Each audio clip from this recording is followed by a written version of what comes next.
Le gouvernement de transition que dirige Pahimi Padake Albert matérialise l'espoir d'un Tchad qui croit à la volonté politique de ses fils. Il est aussi le symbole de l'unité nationale sans laquelle la paix n'est pas possible. C'est une manière de dire que malgré les divergences politiques et les contextes difficiles que traverse actuellement le Tchad, le pays se remettra debout.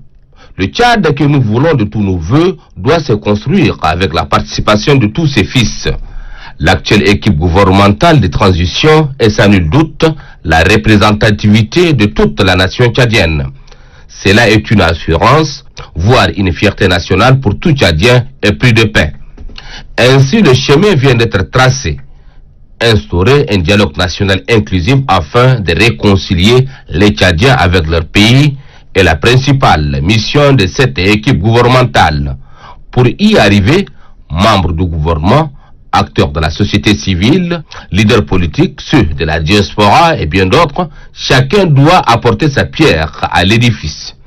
Il s'agit de consolider la paix chèrement acquise au prix du sang, mais aussi et surtout de préserver les réalisations déjà existantes et d'autres en cours d'exécution dans plusieurs domaines pour le bien-être de la population tchadienne.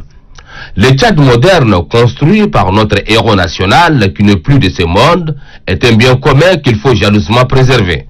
Le Tchad où règne la paix et la tranquillité est un héritage que nous a légué le martyr de la nation tchadienne, le maréchal du Tchad, Idriss Déby Itno, un président jaloux de la souveraineté de son pays et du continent noir.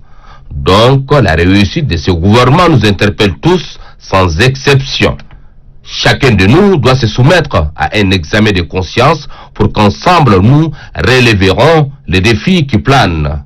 La réconciliation est l'une des voies qui mènent vers la paix et le bonheur. Le bonheur est possible puisque les Tchadiens ont confiance au gouvernement de transition.